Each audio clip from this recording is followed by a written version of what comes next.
working home meetings. It was kind of funny. So we'll talk about this. I do want to, while you're looking at this, let everybody know that I like to have a very interactive webinar, if at all possible. So do not hesitate to put a question in the chat room, or just interrupt me if you can. If you've got microphone, I don't remember how that works, but feel free to interrupt questions. It's helpful to ask questions in the context of the conversation. So don't hesitate to ask questions. All right. So just a little bit about, I just wanted to share a little bit for those of you who haven't met me before. I have been at Pragmatic Works for 7 years. Prior to Pragmatic Works, I spent 12 years at Microsoft, 7 as a dev lead, and 5 years in Microsoft consulting services. So some of you way back. Prior to that, I had 10 years of and through my career, I've had a chance to manage all kinds of different teaming scenarios. So anything from very small teams to pretty large teams, and including some multifunction teams. The one little tidbit I'll tell you about me is that when I am not working, I love travel and photography. That particular image is me in front of the Ponte Vecchio Bridge in Italy with my wonderful camera. I want to talk a little bit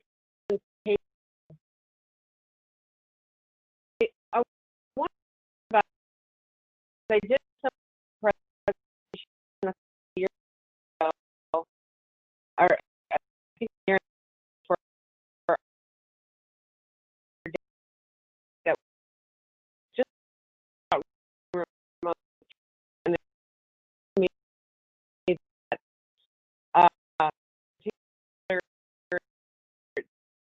that is the COVID-19 pandemic has impacted pretty much all of many companies have had to develop new strategies for effective remote work. I think it's important to talk about how we as a consulting company work in this new environment and offer some help, because we are pretty used to working remote. I joke with people that you never realize how socially distant you are until something happens. And a big change for me, the pandemic has not had huge impact on my work. We worked a lot of remote anyway. I was not a remote to begin with. I thought I wanted to at least give you guys an opportunity to hear another viewpoint on this. Our president, Adam Hinton, gave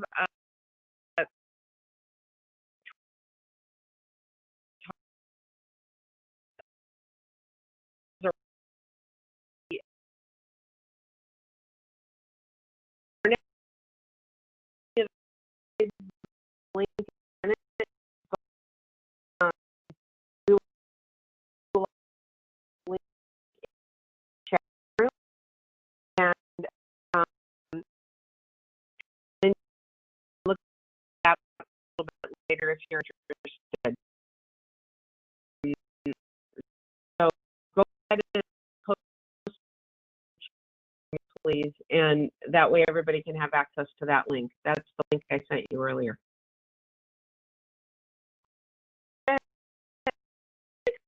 A little bit about Pragmatic Works. We have a staff of about 30 to 40 national consultants, which means that we live all over the United States and we work all over the United States. We are not like in one specific city, we work everywhere. Our local services down in Jacksonville, that's our headquarters, but we have our sales in multiple locations, including North about Pragmatic Works is that we work as one team, regardless of our physical location. So whether you're in Jacksonville or in Boston or where I am out in Seattle, we work as one team, which is why when this pandemic hit, we were really well suited for the change to all remote work. We were already doing it. We currently have quite a few multi-person projects that have geographically dispersed staff, including our consultants, our contractors, and our customers. And I'll show you a little bit more about that in a bit. We were actually doing quite a few remote-only engagements even before the pandemic. Since the pandemic, everybody is remote. My current engagement has been remote for 26 months. So a little bit over 2 years I've been working on this project, and it's been remote for all but the first 3 months. Let's talk a little bit about what it means for you guys to work with consultants who are remote. In my opinion, communications is always the challenge, plus the key to success for having a good, for having that kind of good engagement with a consultant. It really, for my team, for us at Pragmatic Works, there's very little difference between on-premise or remote. We are very comfortable working either way, and we want you guys as customers to work comfortably that way also. We really focus a lot on writing things down. You're going to see our company focus on that a lot. We did that even before the pandemic, but it's even more important on these completely remote engagements to write things down. Verbal is very important. I don't want to minimize that, but having documentation of things so that later when you want to review something, it's absolutely critical. So I'm going to talk during this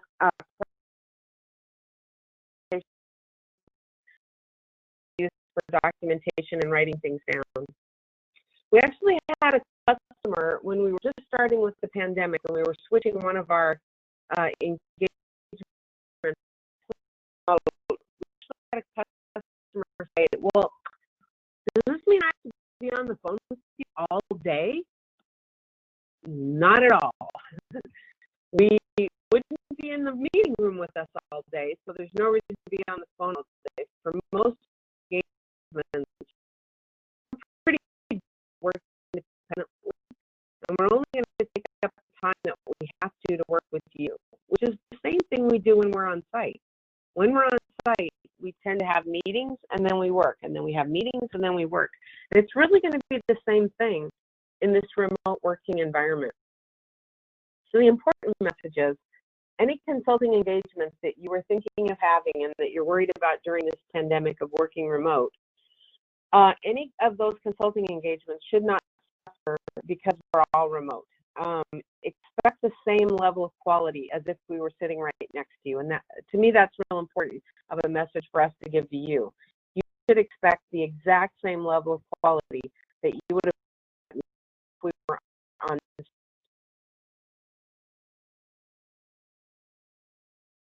I want to talk for just a second about this idea of remote versus offshore.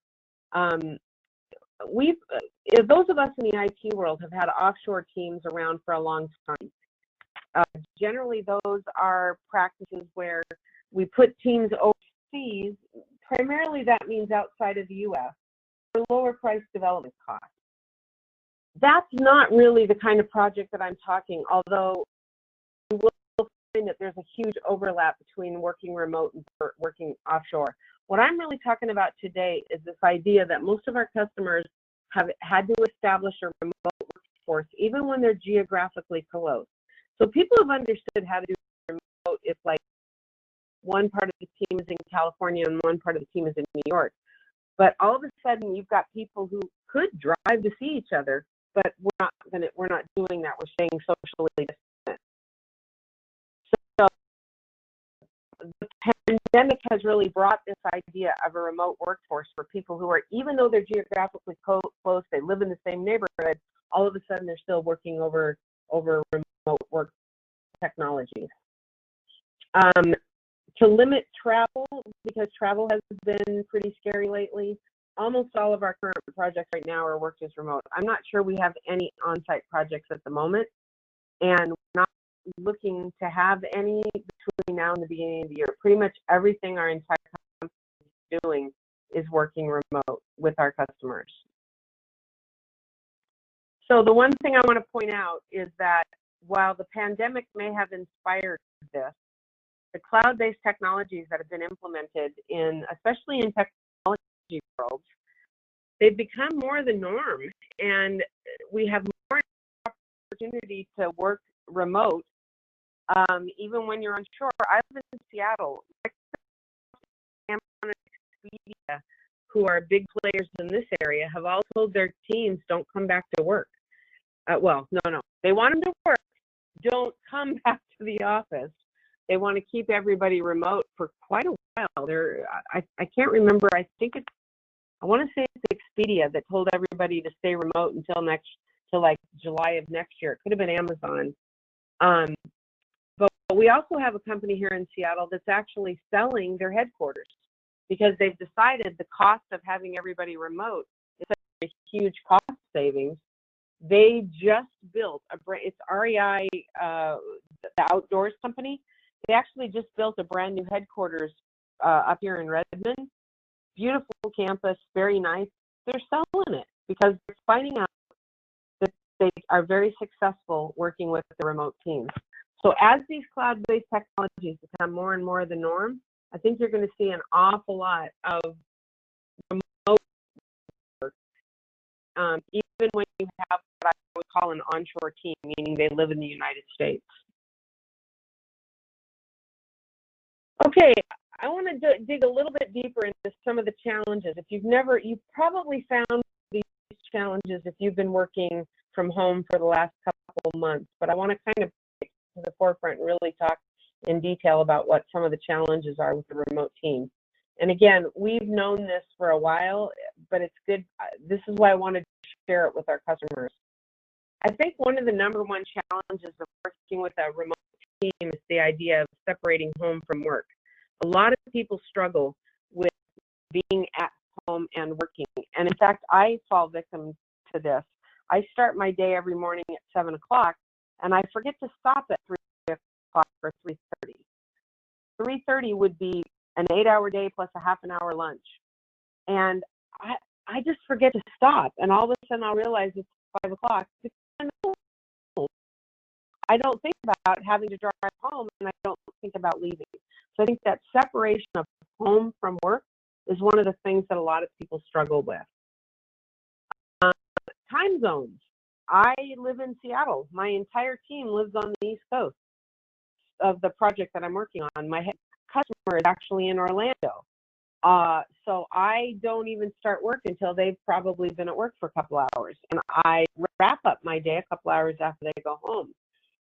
The more time zones you have to cross, the more of a challenge you're going to have. And I'm going to give you some tips on how to deal with that.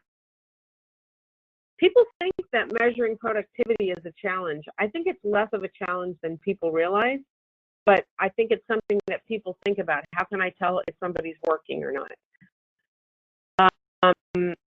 I have some tips, and I have another slide on that. We'll talk about it in a bit.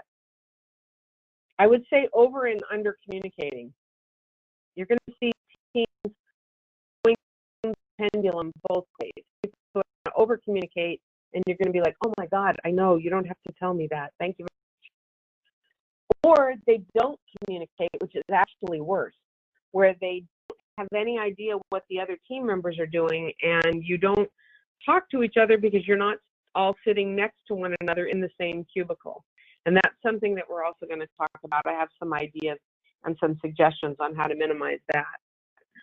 Morale can be an issue. When you don't see anybody, you start to miss people. They're your coworkers, but you're used to seeing them on a day-to-day basis. And some teams can suffer morale problems. And again, we'll go through some ideas that I have to help with that. One big challenge is languages and accents.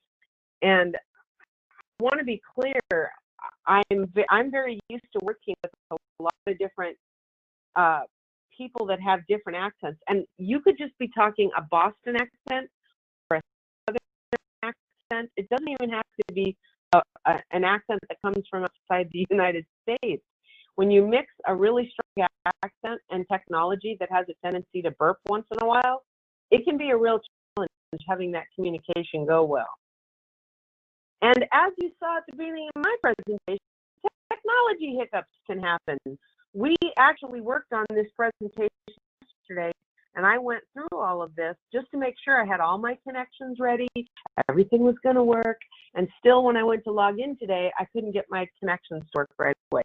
Technology hiccups are probably one of the biggest challenges on a remote team. But again, there's ways to minimize those and there's ways to deal with that. We'll talk about some of that. I would say something that a lot of people don't think about, it goes along with team management, is that especially when we're remote, a small misunderstanding can snowball into some big drama.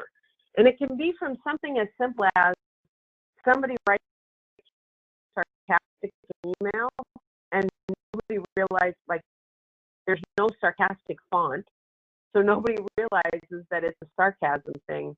And all of a sudden it's taken wrong and people start feeling bad and then it becomes drama. So I think that's one of the things we're going to talk about, is how to make sure that that doesn't happen.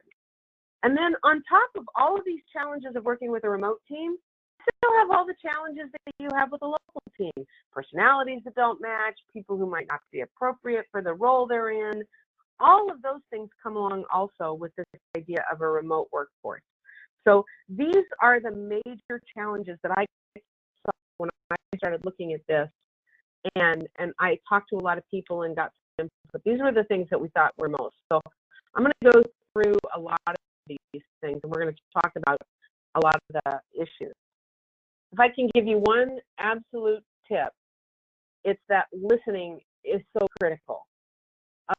It's called reflective listening, which means summarize conversations back and writing. I think that is absolutely key to having success with a remote workforce. When you used to have a conversation in the hallway with somebody, now you have a conversation and you can't see their face and you can't see whether they're taking it seriously or if they're being sarcastic or if they don't understand. A lot of times you may think everybody has an understanding, but they don't. So one of the tips that we give is write things, document it either in status reports, or the easiest way to do this is go back to your desk, hang up the phone, create an email that says, "Hi, Mr. So-and-so, thank you for talking about this with me today. I want to summarize what we talked about. Please know send the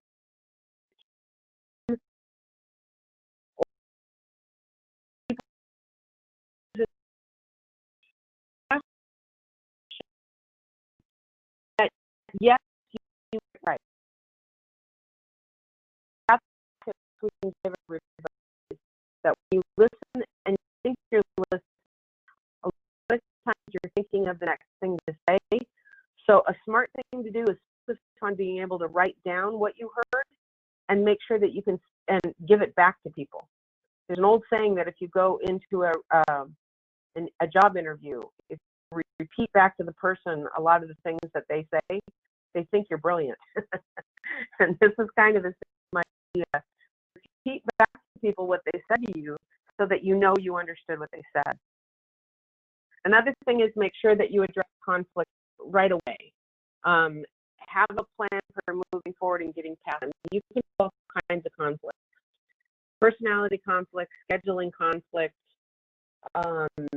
project definition. I mean, there's a lot of things that can go wacky on a project. And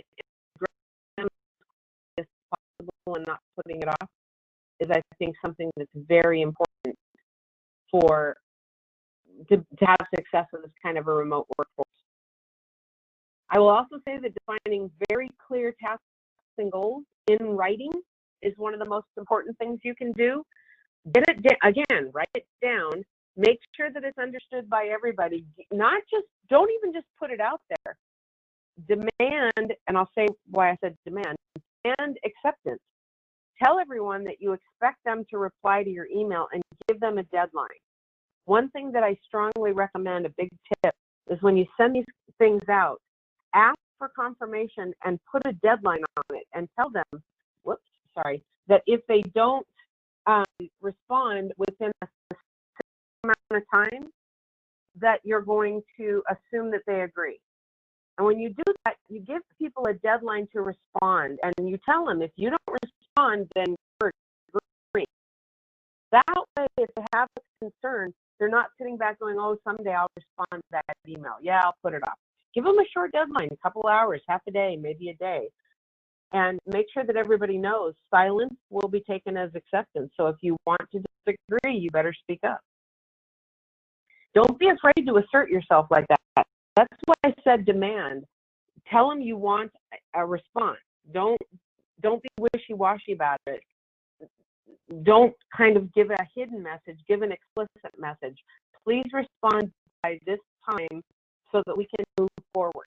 And don't be afraid to assert yourself in those sorts of situations. You don't have to be a jerk. You don't have to be a bad person.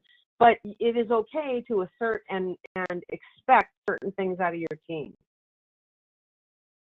I'll give you a tip, and I'm not following this tip today because of the size of the audience, but when you can work virtually with video, I think it's a really good thing. I don't do a lot of video because most of my meetings are at 7 o'clock in the morning, and I don't consider myself video ready at 7 o'clock in the morning.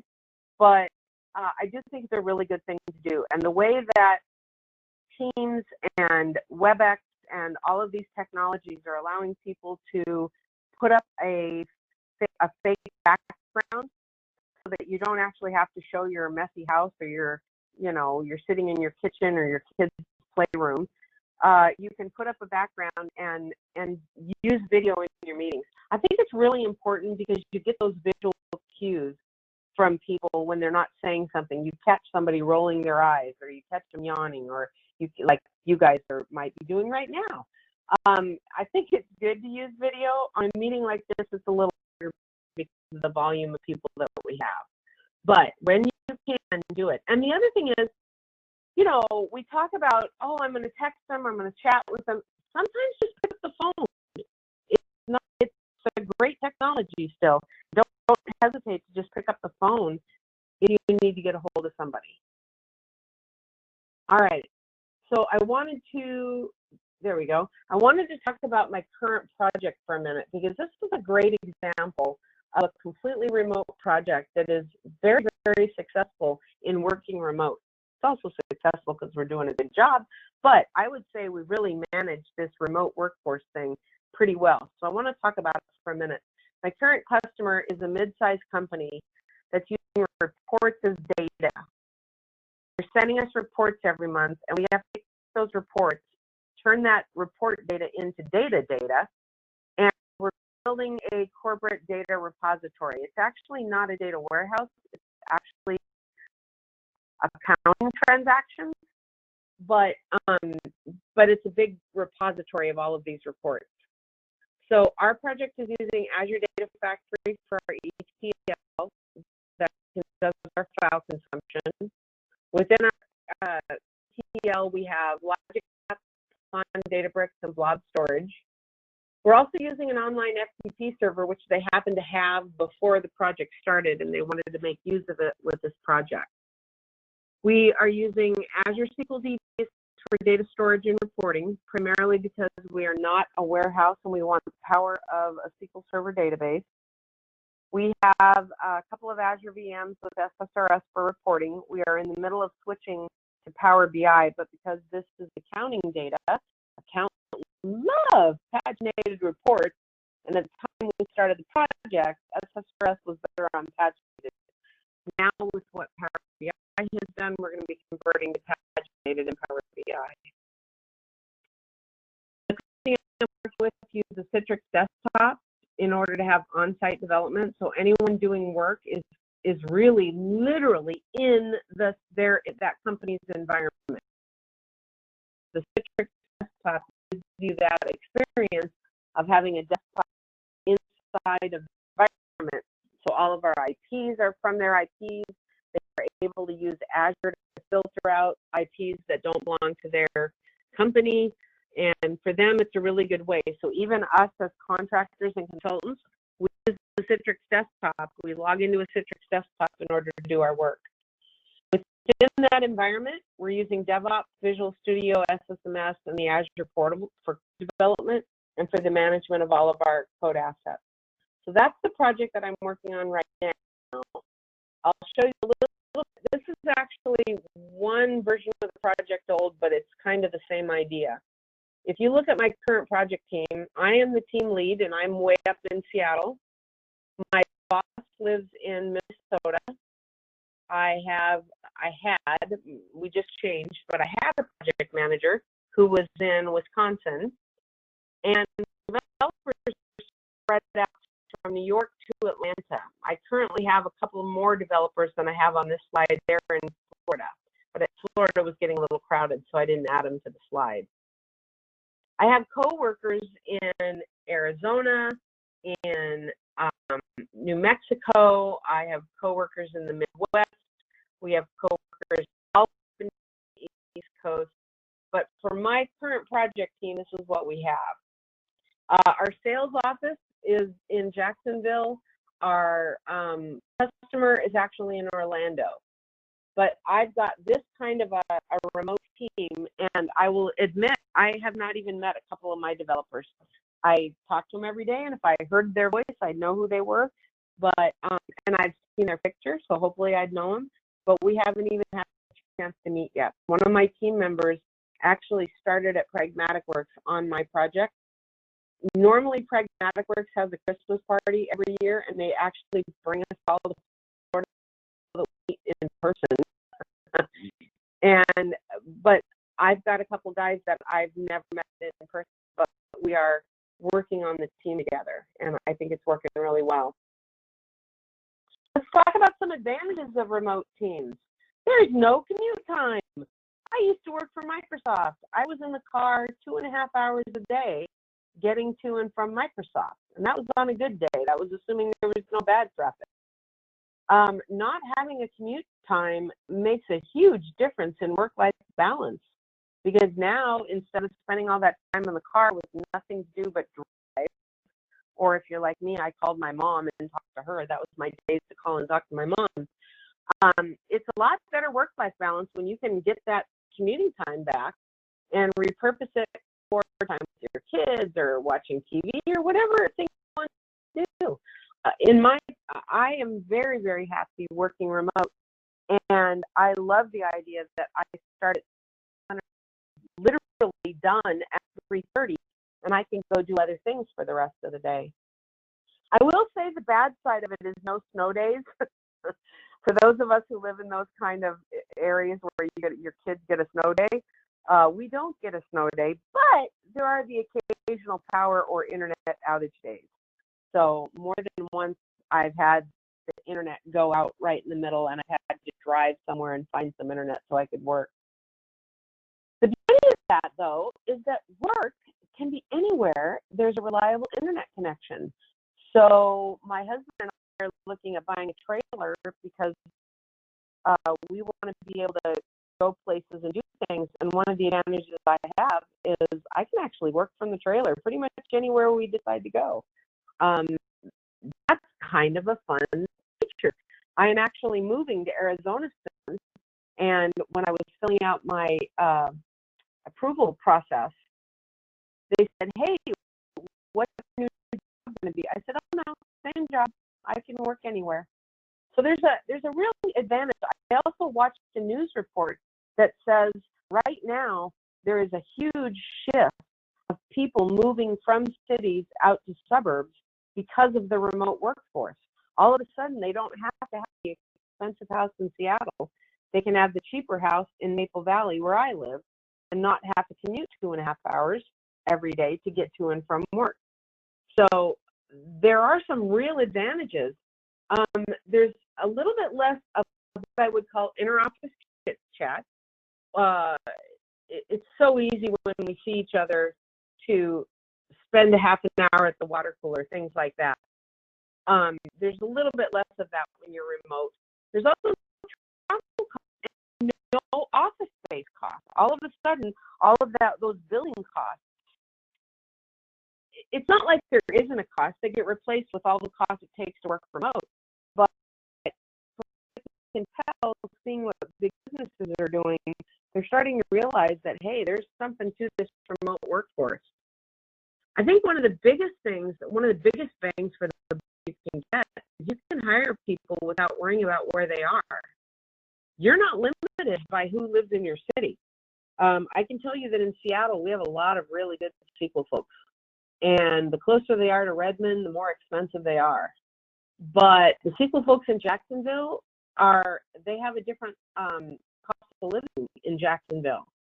So we're able to hire really good SQL people at Jacksonville rates, and we don't have to pay them Microsoft rates, which is the Redmond rate. So there's a lot of advantages to, if you can make your remote workforce work, there's a whole lot of advantages to having that remote workforce. Let me talk a little bit about keys to success on a remote workforce. We've talked about why it's good. Let's talk about what it takes to make it work. Strong leadership is absolutely a must. On my team, I have a saying, we speak with one voice, and that's mine. I let my customer know that whatever they need, all they have to do is call me.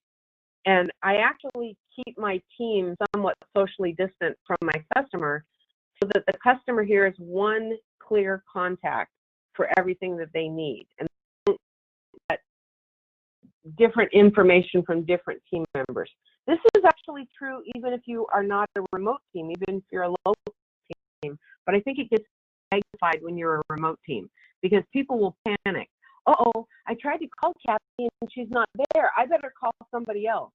I think I've broken my customer from that and told him, just call me. I will be there for you. And it doesn't mean I'm there 24 hours a day, but I will get back to you within a reasonable amount of time, and we will handle everything up. Set expectations. I told my customer when I'm available and when I'm not available. And I also tell my customer I can make an exception. I just had a meeting last week at 6 o'clock in the morning. I won't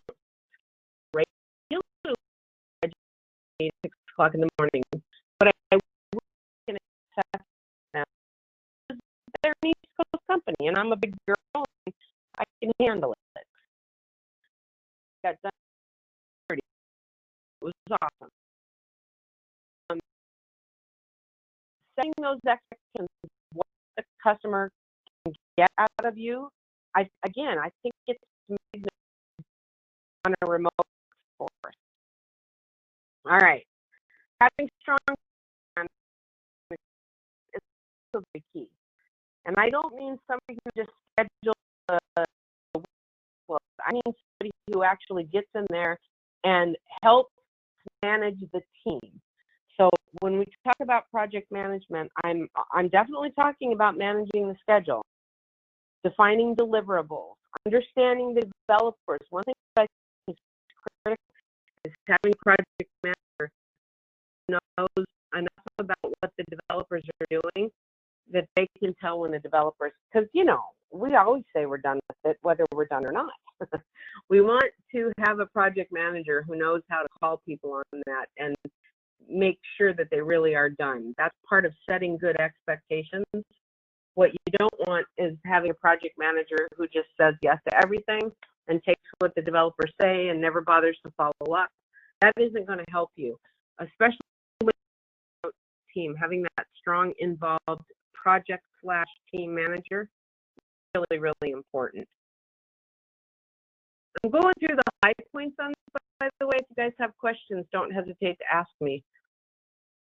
Strong communications is another absolute key to success. I have a daily stand-up meeting with my team every day. If you know the history of stand-ups, they used to make you actually stand up because the idea was if you were standing up, you get the meeting quicker. These are not meant to be long, long meetings. We spend about 15 minutes every day. We try to keep it to 15 minutes. Sometimes it stretches to 30 minutes.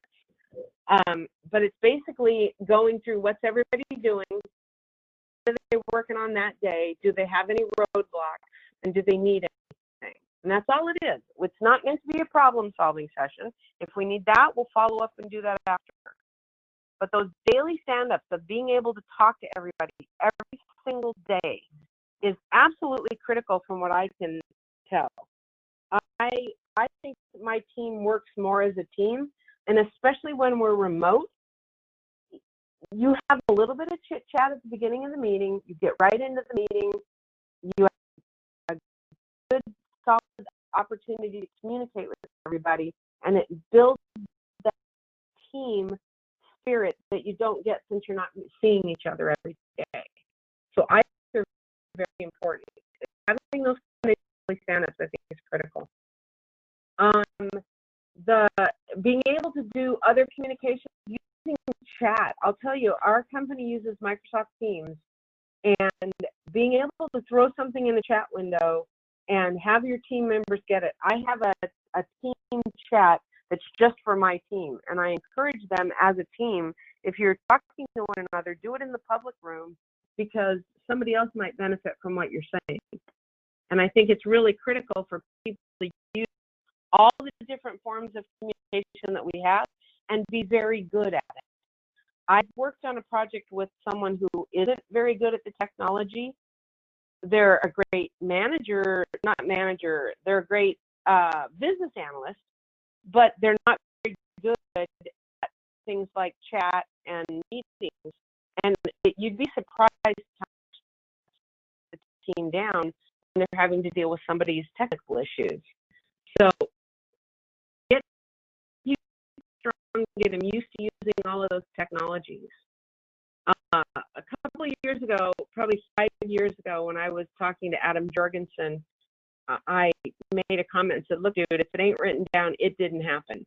And we were talking about the value of writing things down. About 2 months later, I see a slide in one of his all-company presentations that says, Kathy's Law at Pragmatic Works. If it isn't written down, it didn't happen.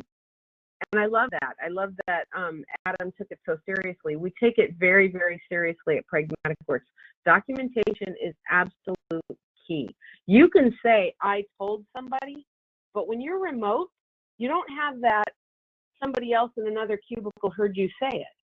It's so important to document things and to make sure that you know what happened. What I tell my team members is critical conversations, critical key decisions are very important to put down in some written communication. Just email somebody.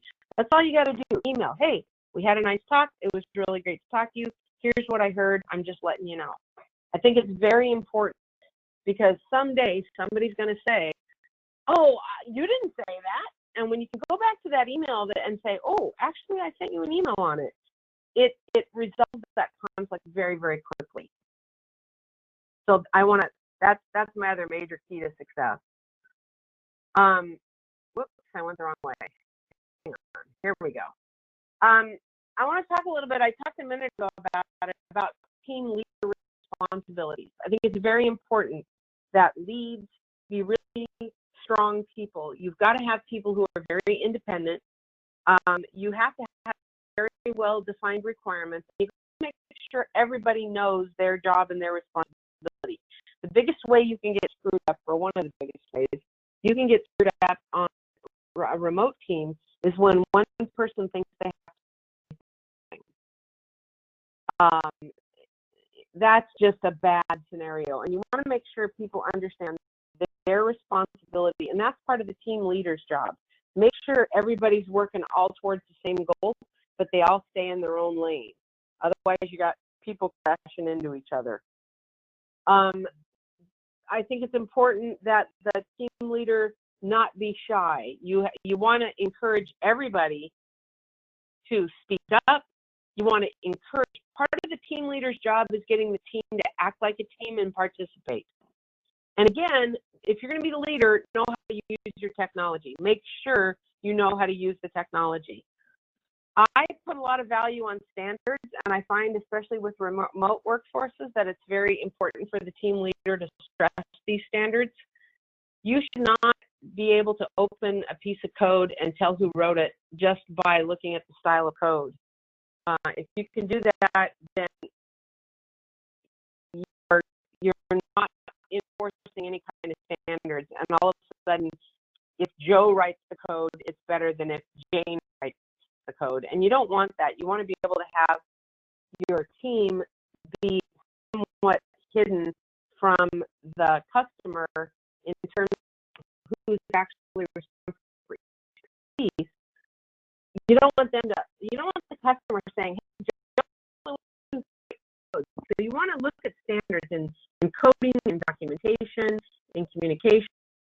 I think there's a lot of value in having some standards.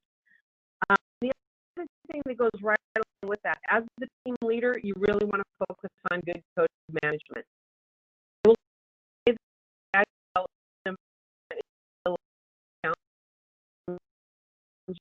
But it's good to control, good data practices, all those things that we did, we're working together. It's magnified when these things go out of whack when you're working remote. Again, you have no leftover. I think there's a huge value in putting a lot of value in standards. So that's what I think leaders' responsibilities are. Let's touch team responsibilities. I'm sure you guys, most of you have seen this video, this poor news guy whose kids got away from mom and came in and interrupted him. If not, you should go search BBC Children Interrupt and you'll find it on YouTube. It's hysterical. But we're all getting used to it. You want to do your best as a team member to limit those interruptions. You can't prevent them. You guys probably heard my cat in the background meowing a little bit ago. It's going to happen. But having a good place to work in your house is really important. Make sure that your family knows when you're working and when you're not working. Appropriate hours. Know when to start and stop. That's something that is very critical. I told you I had a habit of forgetting to stop work in the afternoon. It's important that you manage your time the same as if you were in an office. Make sure that you're utilizing your management team. When you're working remote, you start to feel occasionally like you're all by yourself, but you're not. You have a management team that's the same as if you were working in the office with them. Don't hesitate to use them. I think a lot of people think that because they're remote that they have to be completely independent, and that's just not true. So use your team and support team members. One of the things I'm most proud of my particular team is that even if I can't be there for a meeting, they'll meet anyway because they'll just ask each other, hey, how are you guys doing? Is everybody good? Does anybody need anything? And I catch them each other. I had to do this, but Jason helped me with that. And I love that about my team. Even though they're like we're all in the same room. I think it's absolutely critical. Want to do that. So that's part of responsibility. We've talked about communications a couple times, and I'm bringing it again. Part of the responsibility. This goes to my suggestions on these things. Manage your communications. Don't forget to just call somebody if it's important. Don't act like you've got to text them or whatever. Use whatever technology is appropriate to get what you need. Make sure that you know how to use chat utilities. Make sure that you know how to use meeting utilities.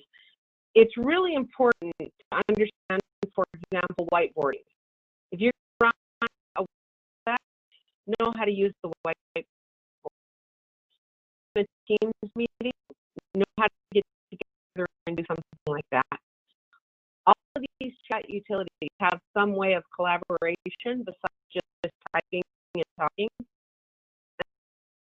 You can do make sure that your team members know how to use it. We have a section on our platform that we point people to for them to learn. We'll put little hints and tips and things out there for people. One of the things about Teams, you have to be careful when you're posting in Teams.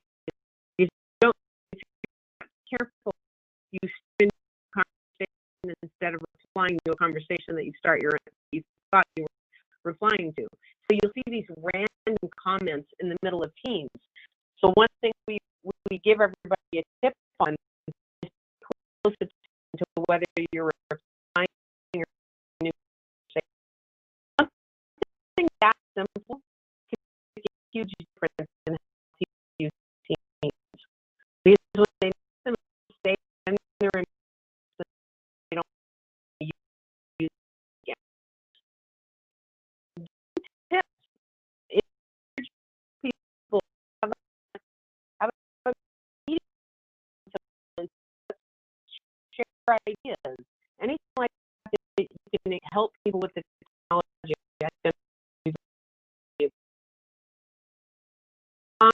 Encourage the team to be very active. Also,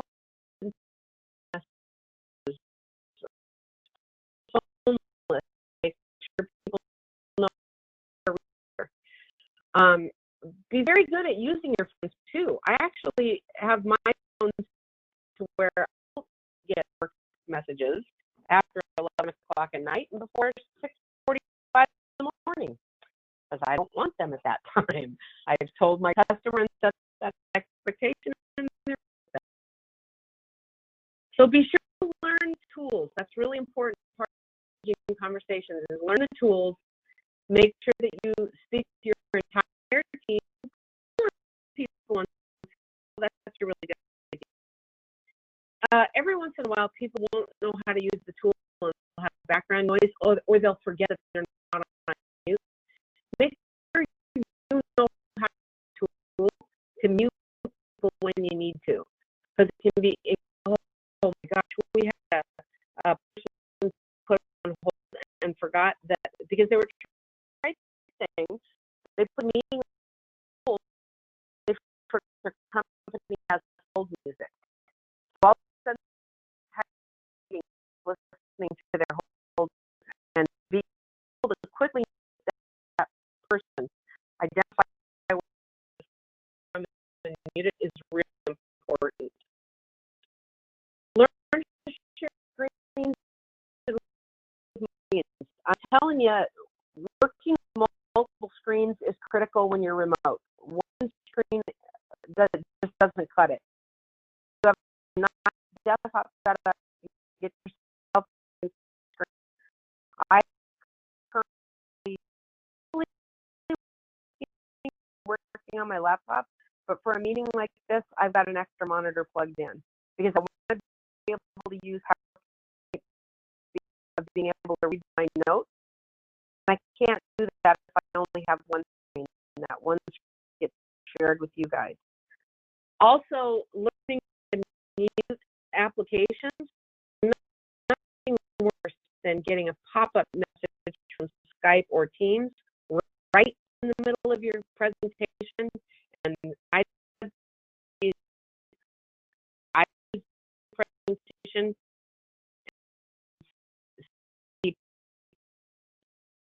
about somebody else in the presentation, and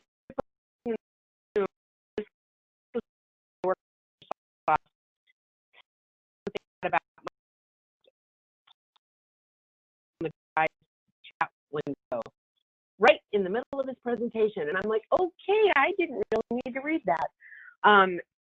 Understanding how to make sure you know how to do that, mute the app, interfere with the presentation, make sure your email is popping up all the time.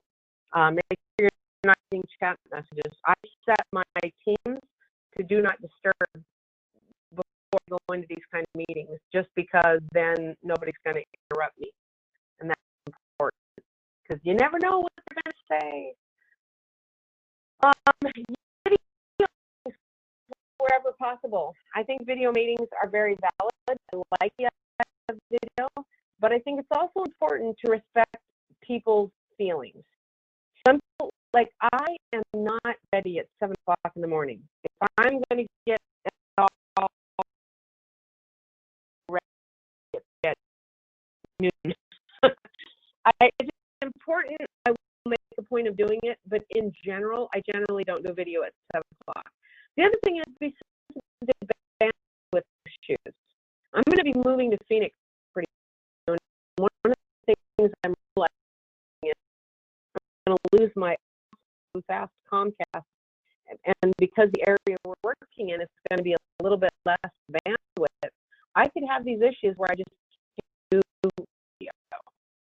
So encourage people to do video. My suggestion is don't demand it, but I think it's a great way to draw people into the meeting. You can see when people are paying attention. You can see when they're working on something else.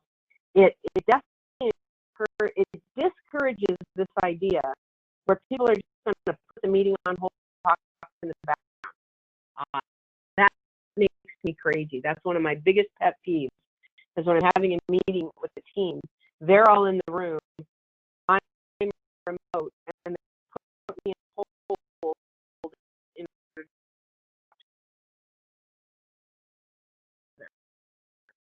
When you're remote, you'll have everybody going to mute, like go to the bathroom, go for lunch, work on another project. They're in the meeting, but they're not paying attention. So I think video is a really good solution to that problem. Try to use it where you can. But again, be sensitive to people who can't do it. One of the best things that we did a while ago, and this came out of me working on the West Coast and people living on the East Coast, one of the things that we did is establish this idea of common business hours. And this works even if you're a local team all in the same time zone. Establish a group of hours that the entire team will be available for that time. So, for example, if you have a 4 time zone team, pick 11 a.m. Eastern until 5 p.m. Eastern as the common hours. That's 8 a.m. Pacific until 2 p.m. Pacific. And if you have somebody way east in Canada, about noon to 6. Pick those hours in the side. That's the hours that the entire team will be available. So those are the hours you can schedule meetings. And work with that idea of common business hours. That way, there's an expectation that you will still work an hour a day. You're not just going to work during the common business hours, but that's the time you want to schedule meetings. So for me, it's 7 a.m. Pacific until 2 a.m. I actually go an hour earlier than what I recommended. 7 a.m. Pacific until 2 p.m. Pacific. That's my common business hours with my team. I'm always available by 7, and I'm available after 2 usually, but they go home at 2, 5 o'clock Eastern. So that way we know when we can schedule meetings. I'm telling you, do not abuse your teams.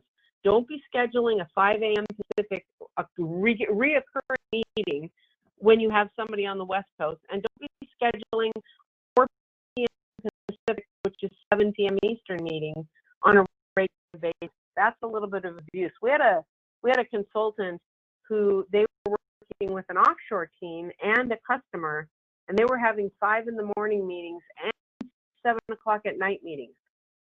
And that just blew my mind up. I'm like, we should not be saying yes to that, because that is taking advantage of people who are working remote and having them work like they have to work, 24 hours a day. To me, that's not appropriate. So establishing common business hours, I think, is really important, and it allows your team to when they're available. First, somebody's been doing this for a long time.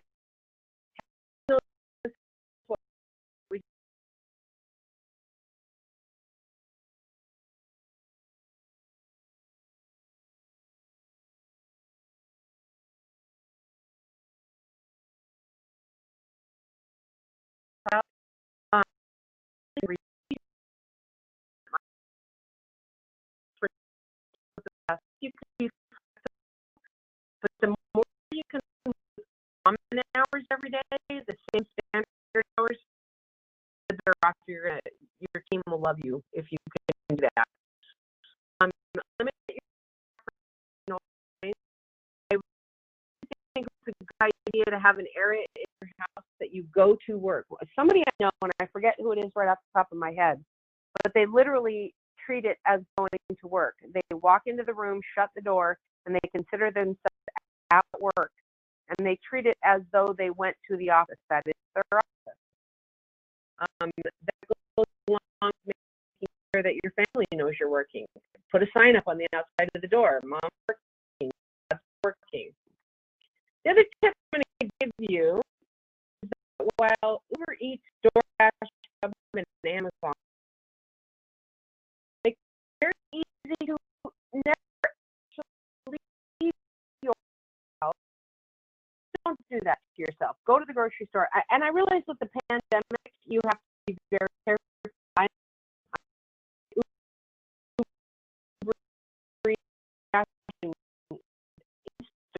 Have gone way up since the pandemic started. But I do still try to at least get out of the house, go for a walk, sit in my backyard, which is I have a 1 acre piece of property, sit in my backyard for a while, do something to get out of the house. Because I'm telling you, there have been weeks where I realized it's Friday afternoon and I've not been out of the house since the previous weekend. Manage your time better and make sure to get away from that office once in a while. Just connect occasionally. It's okay to take a vacation, the same way it was when we were all working together. Make sure that you're disconnected late at night. I've been on Facebook at 8 o'clock at night and something pop up on Teams at 8 o'clock at night. And it's 11 o'clock on the East Coast, and the person is still working. And you know, we should not get into that habit of feeling like just because we're remote, we have to work 24 hours a day. That's one thing you want to get away from. We actually had to say, can I go to the bathroom? Avoid that mentality of if they're not immediately responsive, they must be goofing up. If they're not immediately responsive, they might be in the bathroom. They might be in the kitchen. They might have taken a phone call from another team member. Don't get in that mentality that says, oh my God, if they're not immediately there, I just know they're goofing off. You know, if you walked by my office and I wasn't in my office, you wouldn't immediately assume that I was goofing off. You'd assume I was somewhere else working. You want to keep that mentality when you're working remote. It's a lot better. Now, also means, though, that the team should be proactive enough to tell you when they're going to be away for more than 5 or 10 minutes. What you don't want are those half an hour to hour gaps of time where you have no contact, they're not answering a text, taking a message. What I tell my team is, I don't care what you're doing. Say, I'm going to be away for like 10 minutes. If you reach out, I'll let you know when I'm back. And being able to do this will allow the team to have that communication, so you get an idea. Oh, yeah, that's right. He said he was going to be away for 10 minutes, and it manages the expectations. So that's my tip to everybody. I know I'm running out of time, so I'm ready. Next slide, pretty quick. Time off. My boss told me if you're too sick to go to work, then you're too sick to work. The 2 pictures that I have there are me breaking that rule. The one with the cat is from like 5 years ago, and I had to do a webinar on SSR 2016, and I got so I had 104, and I and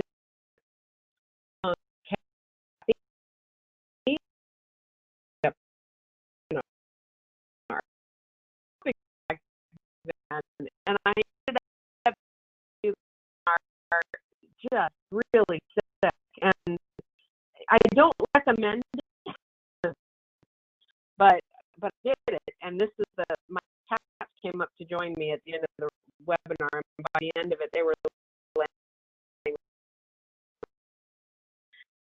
me in the hospital. I actually had to had to get some fluids put into me for a procedure, and I was bored, and so I pulled out my laptop and started working. And I was like, if you're in the hospital, you don't need to be working. And he's right. You don't need to be working. Just because you work from home, you don't work 24/7. Tell people to take a day off once in a while. Make sure that if they're sick, they're not trying to work because they're not doing the best work. So make sure that time is a part of working from home. It's real easy for everybody to go, oh, with our phones especially, I have to take this call at work at night. You don't always have to. So be reasonable. Now, having said that, I tend to take the calls at 10 o'clock at night or on my day off. But it's part of what I think is reasonable. What I won't do will be unreasonable. Focus on morale. It's really important, especially with a remote team, to make the team feel like a team. Get to know your team. It's okay to have a few minutes of chit-chat at the very beginning. I always ask everybody, how's your weekend? How was your evening? Hey, you told me you were doing this. How did it go? Hey, how are your kids doing? Share a couple of personal things. Don't let it get carried away. But you would do that if you were in the same room. So I think it's absolutely okay that in person. Pragmatic Works has started, we have a monthly meeting, a team meeting. And normally the Jacksonville organization would get together in the room and all have they'd always stay after and chit chat. Well, we now have what we call happy. So after we do a normal team meeting, they HR lady who keeps it from getting out of control. But we have a happy hour afterwards where people just talk about what our HR lady does is brings something to the table like, hey, what pets do you have? And so we found out that he has a snake, and he brought it into our team's meeting and showed everybody his snake on his video. And somebody else had parrots, and somebody else had chickens, and all kinds of things. It's kind of people are when they're not working. So if you can have that get to know each other, it's a really good thing. Get to know your team if you work in person with them. I think that's really important. Just a little text before I wrap it up. Make sure that everybody saves their project. That's something people forget about. Use your cloud access. It's really important. Make sure you're paying attention to security and that your remote access is being managed appropriately. The one that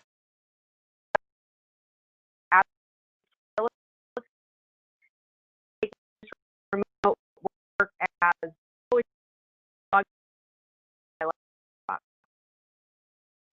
it's more than that, and you want to make sure that people are thinking about the fact that we should be still using corporate servers, even though we're doing the work on our laptop.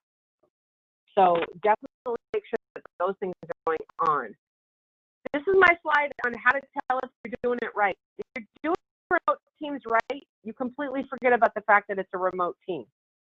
That's when you're doing it well. It's when nobody's complaining about the fact that it's remote. Nobody's talking about the fact that, oh, gee, I forgot to do this because I didn't see you and so I didn't think about it. If you're doing it right, you really don't even think about it. When I first started to put the presentation together, my first reaction was, well, I don't know what's different about a remote team. And I realized the reason I feel that way is because we're doing a really good job. We're managing all these tips that I gave you are things that we're actually doing, and therefore I know they're successful. So just to wrap it up, all help stop the spread of the pandemic by doing these appropriate workforce guidelines, work remote. There's an awful lot of technology to help. Not everybody can do it, but if your business can do it, there's a lot of value in getting a really well-oiled remote workforce.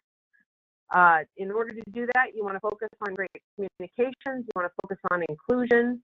A lot of the skills that you would use for any successful on-premise team, you're going to use for your remote team, like strong leadership, good team management, well-defined deliverables, blah, blah, blah.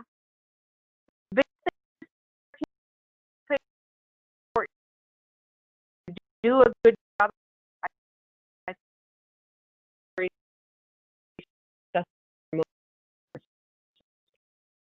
That is what I have today. Thanks for hanging on a little extra.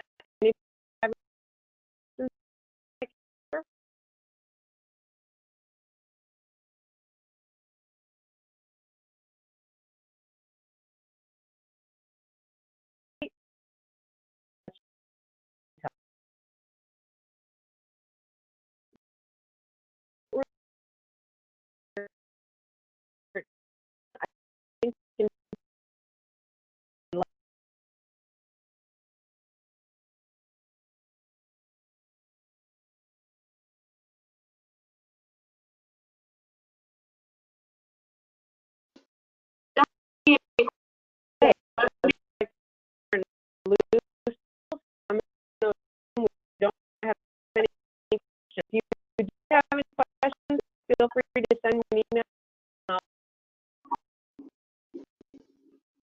There you are, Crystal. Hey, I don't see any questions. We are a little bit.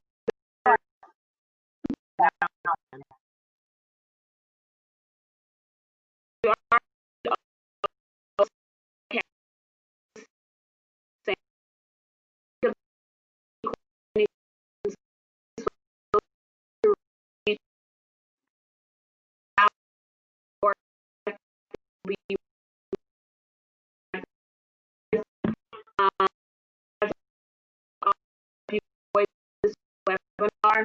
You guys were record this webinar tomorrow around noon. You guys have any one someone type in. So I'll answer this one really quick. The question is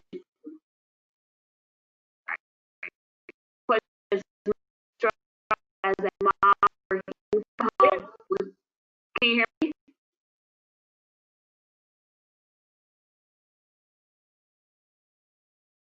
We got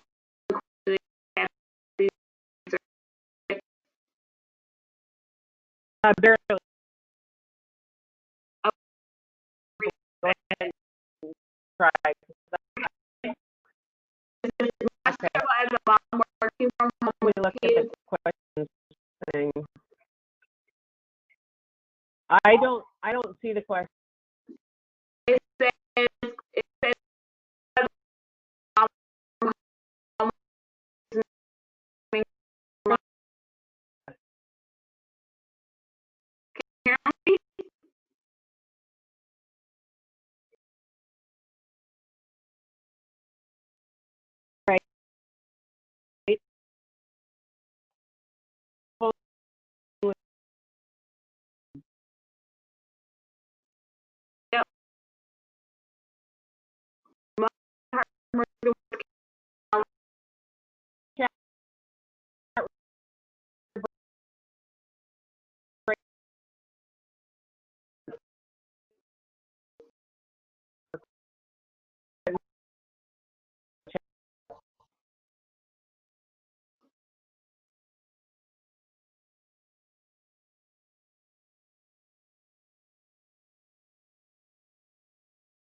you're just breaking up with that. Okay. Sorry about that. Sorry about that, guys. Okay, so we're going to wrap this up, and so okay, and we'll send out an email to follow and answer that question. Thanks, everybody.